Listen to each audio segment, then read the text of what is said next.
Good morning. Be seated.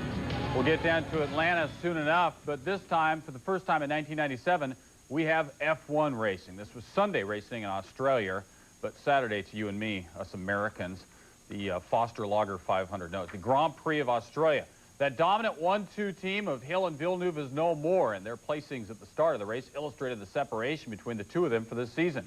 Jacques Villeneuve was on the pole for the Williams team. Defending series champion Damon Hill was on row 10 for his new TWR Aeros group. And away they go, except for Hill. Who is the TWR Aeros electrician? The electrician, he's gone. He's out of the race, not even started. At the start now, Jacques is out. Lap 1, gone. Into Johnny Herbert. Watch the replay. Heinz-Harald Frentzen gets away first. Villeneuve at the bottom. Herbert, the white car in the middle. Now, Eddie Irvine pretty much mows them both off the track. Irvine would pay for his transgression.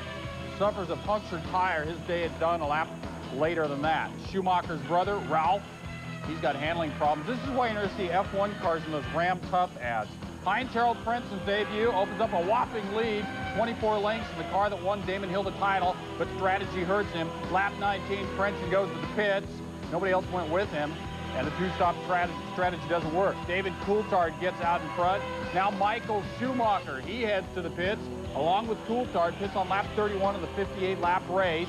Frentzen's second stop then becomes critical. A quick pit could possibly give him the lead back, but the crew messes up. Right rear tire problems. He exits in 4th spot. Schumacher appears to be cruising to 2nd place now, but inexplicably, or worse to that effect, 9 laps to go, he has a punctured tire and heads in. Now Frentzen working his way up. Could be on the podium until this. Ooh. Whoa, he lost it. Oh, there's oil on the rear tires. I bet that's what it was. Oil on the rear tires, and out he goes.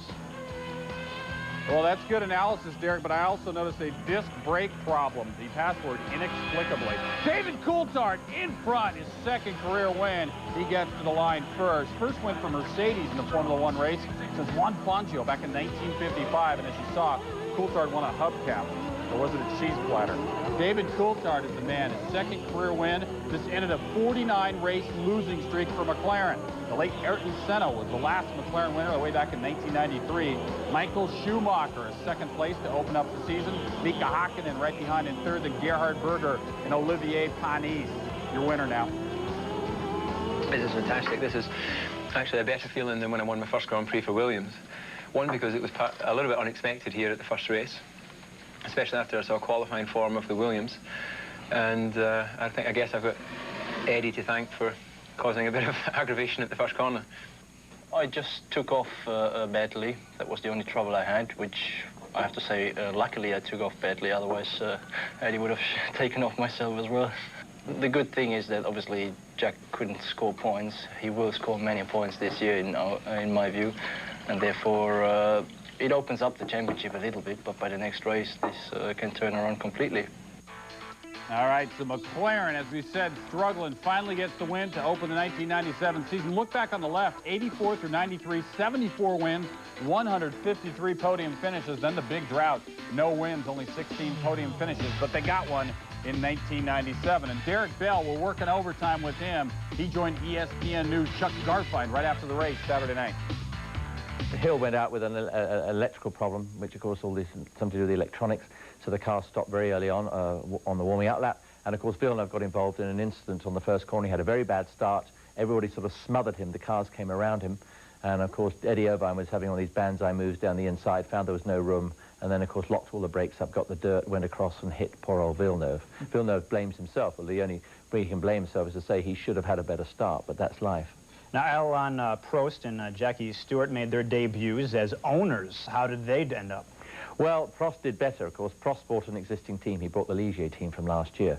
And so he actually had a very nice 5th or 6th place, or not him himself, but his driver, Olivier Panis. He's the guy that won the Monaco Grand Prix last year. Jackie Stewart, his team was running very, very well with the Works Ford engines, but unfortunately their second car, one car fell out mid-race, and the other car fell out just 9 laps from the end of the race, which is a great pity. It would be nice to finish a first race. But, you know, they just wanted to qualify well and to have a good run. They got a lot of feedback from this, so it would be very interesting for them for the rest of the season. How'd they get that car in the ESPN News newsroom? Just 10 drivers were classified in the opener in Australia. Nicola Larini was 6th. Shinji Nakano good for 7th. Hill's replacement on the Williams team, Harold Frentzen, he was next. Now on to the Cup race. When auto racing neophytes were catching on to the difference between a Jeff Gordon and a Robbie Gordon, Robbie left IndyCar, which then became kart, and joined Jeff's league, Winston Cup. So now when one sees Gordon on the pole, the first initial is required reading. As for the fourth race of the season, it's R. Gordon, R. Gordon, in front of the pack. Our man Bill Weber is now in front of the camera to tell us, among other things, whether this Gordon can stay in front of the pack for the Prime Star 500. Well, Kenny, if you're asking me what are Robbie Gordon's chances of winning here in Atlanta, you're a smart guy. Figure it out. It's 1 in 42. But it would be a huge surprise if he does end up here in Victory Lane. But Robbie has been ticketed for racing stardom for years. Now here in the Winston Cup Series, he's with a veteran team. He has a proven crew chief in Tony Glover and the strong financial support from Felix Sabates. In fact, the only unknown in this equation for success with the team is Robbie himself. He just has 11 career Winston Cup starts. Now, granted, Robbie would like to surprise some people here today, but not necessarily by winning, but by running strong and finishing well. To be in our fourth race and sit on the pole is one thing, and we've been quick all weekend, but the most important thing is to gather some points. You know, after this race, I think they start doing provisionals on what kind of position you are in the championship, and you know we need to get up there a little bit. I think we're 28th right now, and to get up into the top 20 or something would be real good. So the most important thing is going to be to finish and bring this good car back to the race shop so we can figure out where we're at on it, so we can build some more of them. Darrell Waltrip rolls off third, looking for his first win since the Southern 500 in September of 1992, 134 races ago. Darrell has teased his fans with strong qualifying runs in the past, only to share the disappointment of a poor performance. What might we see today? I like this place, you know. It gets kind of snotty, and you move around, you get down low a while, and you get up high a while. I like it when you used to run right up next to the wall, and I hadn't done that for a while. I guess if you were up there next to the wall these days, it'd definitely be something wrong with your race car, but I like running here. It's a good race for me, and I should have a pretty good day. I'm starting up there in good shape, and the car's very comfortable practicing. It's been fast. Should be there. So you're optimistic? Cautiously. Jeff Bodine is 8th in points, the highest he's been since August of 1993.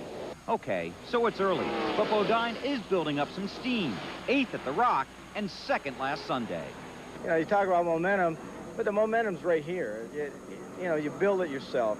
You know, we had it, last week we did good, and everyone said, well, you got momentum to go to Atlanta. Now this is a different track, a whole different deal, and bigger, faster, and all that. You have to come here and build that momentum again, and we've got it. We're running good. The Winston Cup cars have run 993 laps.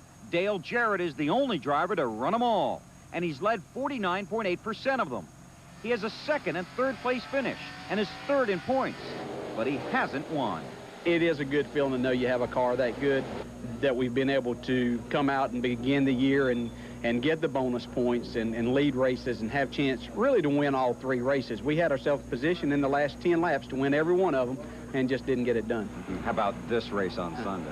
Tough race. Tire here different than what we had last fall, and it's changed the racetrack, changing the car some, and we've chased it a little bit. I'm pretty happy. Same car we had, but I think it's going to be an interesting race, to say the least.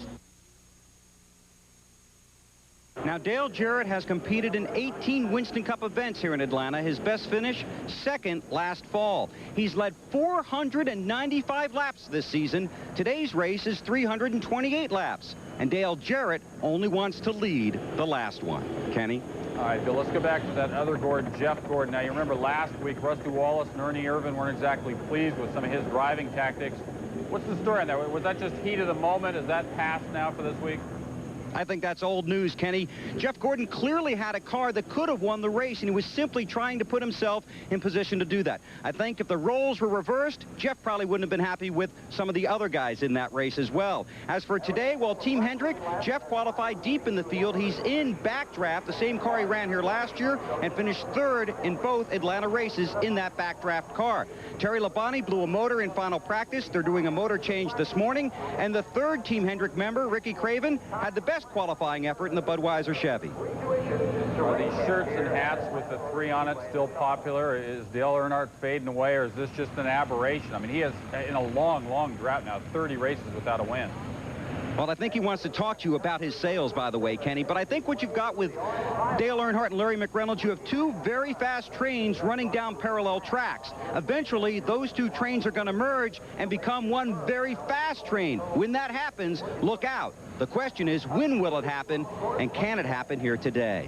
All right, Bill, stay around because we'll get back to you with more details on it that might happen in Atlanta for the Prime Star 500. Thanks, Bill. Speaking of Earnhardt, and I believe we just were, he's won 8 times in Atlanta, more than any driver ever. Among active drivers, he has the best average finish, 9th. Labonte and Gordon averaged just 14th down there, speaking of Jeff here. And as for that 1 in 42 chance thing, it's not a lottery. We're coming right back. More RPM. We'll see what happened to Daytona since we left. They turned it into a damn bike track, that's what. And Mark Martin out to do what only 3 men had done. We'll do the BGN race up big real soon. Stay around.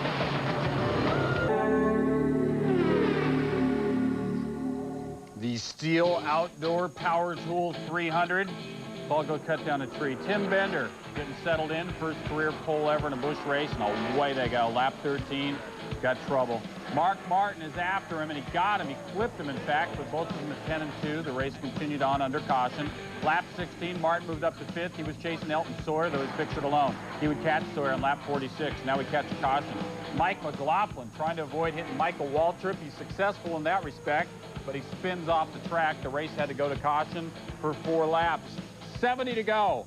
Martin fell behind Waltrip on lap 120, but he passes him right back to grab the lead at the long pass. Got him on the inside. Now 18 to go. Trouble for Randy LaJoie, who'd been on the points lead for the season, has to pull in, got a lug nut problem. He would finish 16th in the race and drop out of the points lead. Then with 7 to go, Waltrip, who was pressing Martin, had to pull in. That drops him out of contention, so it's Martin in front. Led 135 of the 197 laps, and that's 3 straight Busch wins for Mark Martin. He's the 4th guy to pull that off. At 29 career wins, he's just 2 back of Jack Ingram's all-time record. Elton Sawyer chased Martin to the line for 2nd, and Bobby Labonte, Buckshot Jones, and Joe Nemechek were 3, 4, and 5. Here's your winner again. Things worked out in our favor today. We had a good car. Michael Waltrip, sure enough, had a good car. We knew it all day. He finally got up to us, and he was running us hard. He had a good shot at it. I was on my toes, believe me. He's just awful good, you know, and that's our benchmark, and this race team's benchmark. And we want to, if we can run with the 60 or at least keep him in sight, we know we're having a pretty good day. And he was just awesome. We were just a little bit off today, and, you know, just one of those things. The show Pontiac ran good, though. We had a better day than I anticipated. I was able just to barely stay in front of Mark when that caution came out, so that kept us on the lead lap, and we adjusted some more, and we got the car pretty decent. It still wasn't right. We got a lot to learn about this Pontiac bodies. We underestimated how good they are. All right, so the points do look like this. Todd Bodine was 6th on Saturday. His consistency of being 2nd and 7th and 7th and 6th puts him in front after 4 events. Last year's champion, Randy LaJoie, dropped back to 2nd for the season. Even with his 3 wins, Mark Martin stands in 3rd place because of that rough run in the opener at Daytona. We're coming right back. More on RPM. Back with a medical update on Marshall Topping. Disaster visit to the track at the Gatornationals. And 8 Eastern, all you people who are involved in the cable rating system should watch. So should you who are not. NHRA Gatornationals, Pro Stock qualifying, and they are racing. Warren Johnson qualified number 1 in the GM Performance Parts Pontiac, a speed of $1.99 and change. This time 6.927. Good parachute. Funny car. They're hysterical. Cruz Pedregon qualifies first in McDonald's Pontiac. His speed 308 and change. Time of 4.965. Scary moment now. Norman Wilding's car is on fire. Parachute's working, closing down, smoke all over the place, but he was uninjured. That's good. And more fiery, funny car stuff. Ray Higley's car in flames. He, too, uninjured, and that's also a good thing. There'd be a bad thing coming up soon, though. Top Fuel qualifying now. Joe Amato, the Keystone Parts dragster, number 1 position. Top speed of 316.12. His time, 4.590 seconds. Now the serious thing. Top Fuel, Marshall Topping. Down low and into the wall. The car just about disintegrates, flips over. He was transported to a hospital, and we have the medical update now on him at this hour. Topping is in serious but stable condition. He's showing some signs of improvement. He's suffering from severe chest and lung contusions and a leg injury. He did not suffer any injury to his head, which is a good thing. He was on a ventilator, but he's off that now. And the good news also is that he's responding to verbal prompting. Stay around. More RPM back shortly from Atlanta. And that takes us back to Daytona for the story on Dale Earnhardt. But first, the question. When was the last time a Ford won in Atlanta? We'll have an answer soon. Driver Mark Martin. Chevys have won 4 straight at Atlanta. Mark Martin, the last guy in a Ford to do it. Last Pontiac was Rusty Wallace back in '93, but of course now he drives a Ford. And Dale Earnhardt, he drives a Chevy. Last Thursday, Dale Earnhardt unveiled his new car for the running of the Winston. The number 3 will carry the Wheaties sponsorship. Dale's also the cover boy. He likes cold cereal. I mean, I used to when I was a kid and look at the, the front of the box and see all the ball players and people on it. To see me on a Wheaties box is pretty exciting, Michael Jordan, one of my heroes, has been on there about 10 or 11 times, so I'm pretty impressed and pretty proud to be the first guy in motorsports, first guy in NASCAR to be on the Wheaties box. You run across the wrong guy in the infield and you could get punched for saying anything derogatory about Dale Earnhardt. The guy who'd punch you is the same guy who walks around with a 3 cap, 3 t-shirt, and a 3 belt buckle crying out, "Earnhardt!" That's acting. But right now, that same guy might be crying, period, because Dale's in a slump. Bill Weber's all over the story of his attempt to get it going again. For Dale Earnhardt, the disappointment continues.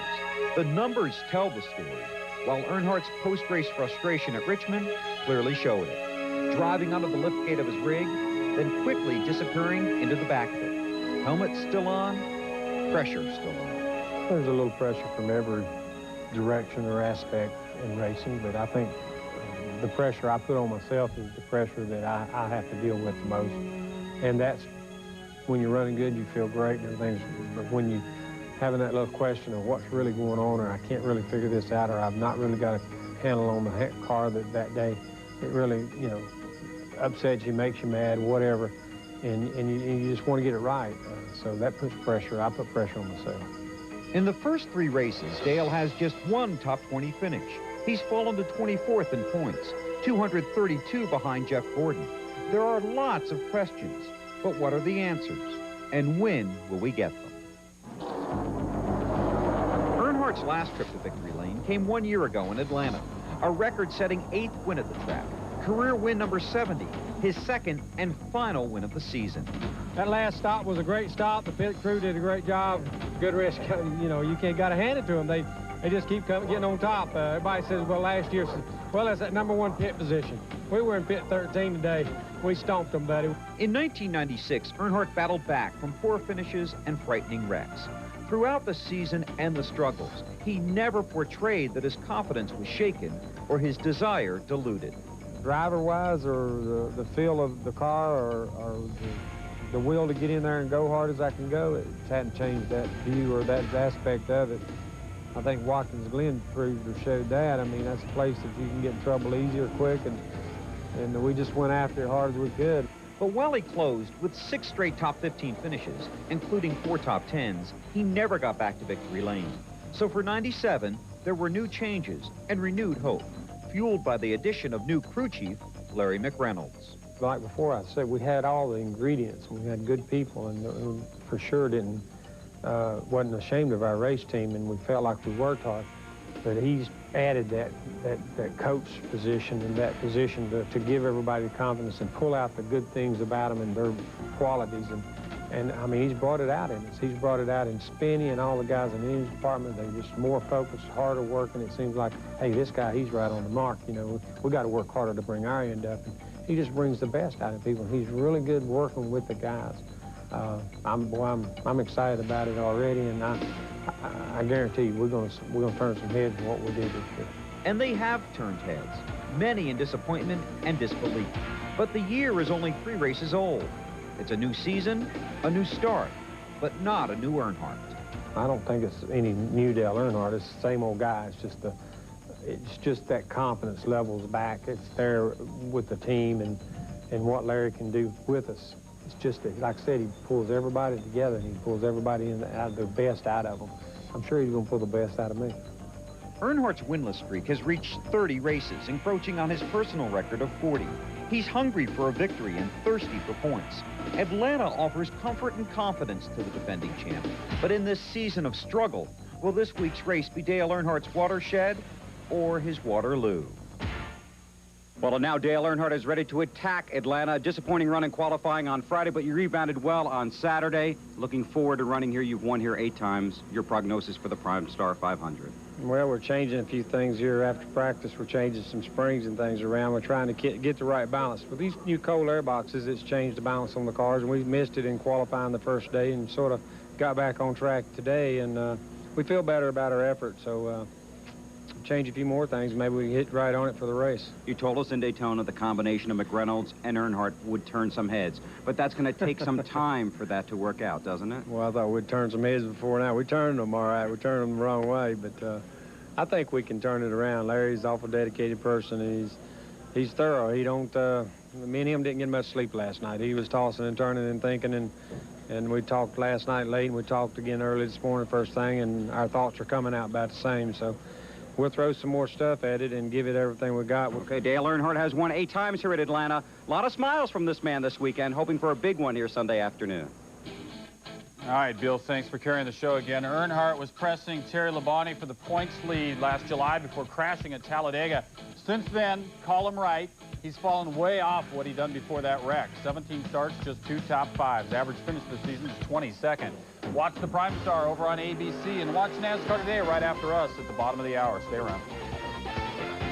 Life is empty. I yearn wanting more. Wanting more and more. Away they go. Jeff Emig grabbed the lead early, had the lead into turn 1, and he's had it for a while longer, too. Now Emig on the 3 bike. Doug Henry coming on the 20 after him. Emig stays in the lead right there. Last year's champ, the dominant guy last season, Jeremy McGrath, trying to keep pace, but had some trouble in the muck. He's trying to fight through that as he carries on. And then Greg Albertson on bike number 8 goes after Henry on the inside. He would finish in 2nd spot. Right here, McGrath. Well, not right there, but right there. McGrath going after Ezra Lusk on the 11. McGrath finished 3rd in this race, but it belonged to Emig. He had this thing right from the start, as we showed you. He also had it at the finish. Jeff Emig eventually will take the checkered flag. He just took it there, didn't he? And Jeff Emig, in fact, is the new points leader in AMA Supercross. 4 seconds, NASCAR Today begins. We'll see you at 8 o'clock.